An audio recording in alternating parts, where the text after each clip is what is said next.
Hey there guys, how you doing? We came for a walk through this beautiful little track around home yesterday and stuff, and we saw a plant fruiting, very beautiful plant, and one of Bushfoods and other little uses and stuff like that, or uses, funny word, but lack of a better word off the top of my head at the moment, we'll go with that. So the plant I wanted to show you is sandpaper fig and that. So in between all this is Smilax australis here next to it, wrapped around. We've got our sandpaper fig. You can see it's lining up. These guys are not ripe yet. You can see they're all still green, but you can see they're coming up the whole way through it, right over the branches everywhere.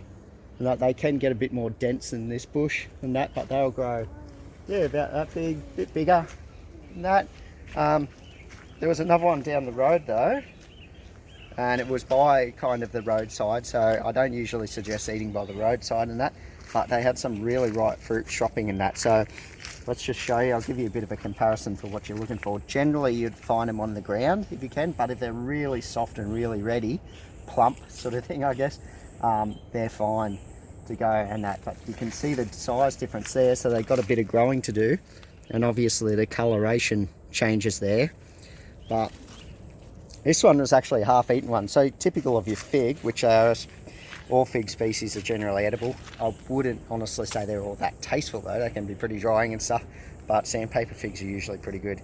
But I'll open this right up here and you can see it's very much like fig, pretty fleshy, very soft. No? Yeah, very fig-like. And so yeah, so, oh look, here's another one on the ground here. Oh. Yeah, he's not much good, this guy. I think he came off early and he's a bit rotten there. So I'm just going to put these guys underneath here. I'm going to hold on to this one though. So what about these? So the fruit's obviously edible, like I said. Interesting thing is wasps come into the figs, the fruits and stuff, and the larvae will go in there, but the male can live in the fig fruit for its whole entire life. These wasps are associated, so they kind of, I think they pollinate these guys, and these guys get a nest and stuff in return. One of them symbiotic relationships of the natural world. But yeah, you can eat these guys. And that, Hunty's grabbed a non-ready one. Always exciting with a near 3-year-old to do these things. And that, yeah, but one thing you notice, geez, I'm going to be hard pressed here actually. Here we go. This is some sandpaper fig here. If you come in, maybe here's better. I can bring it down a little bit. If you have a really close, good look at this, listen. You hear that? Oh yeah, that is seriously just like sandpaper. I've used it many times to sand off wood and things like that, the leaves, and traditionally it was used like a sandpaper, and that it's said. Which I can see exactly why. But, another thing I'd like to point out is that when you break the leaves off at times, it doesn't happen all the time I find, but you'll get a white sap, and you can get it off the end of the fruit. If you pick the edge off the fruit, which Hunty probably would have had to look out for, you get a white sap. Now, generally white saps are probably not very good. They're very corrosive. They can burn skin, particularly if you get it in your eyes, you're in trouble. And that sort of stuff with most of them, and that you've got plants like types of mangroves called blind eye and things like that. But some of them do have their uses. Fig is one of them that you can be used to sort of ringworms, things like that. They were traditionally used for, and little scars or anything, little wounds and stuff like that. I think with warts too, probably good. So it's got that corrosive action. So what it's doing is basically it would be eating away, I guess, at things. Now, like I said, yeah, definitely don't get it in your eye. And I think that's pretty much it, yeah. So you'll find, habitat.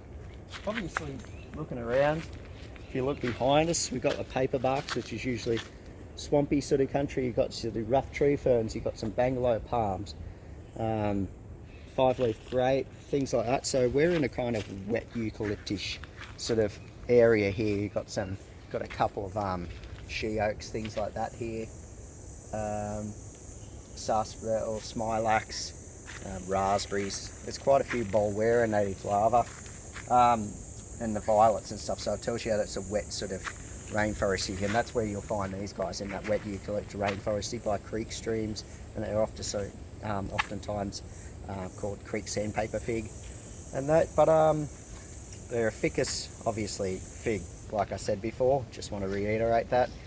And I think that's pretty much all. It's just a really beautiful plant, and once you start recognizing it, you'll definitely come across it, and you'll see it more and more, because it's very recognizable and really easy to identify by them sandpaperish leaves and that. Yeah, so if you're out around that sort of type of habitat, get out and have a really good look around and see if you can find some for yourself, and keep an eye out for them ripe berries and that. But please, if you do go out, try and be responsible and know your plant 110%. Don't even bother with 100%. Let's go 110.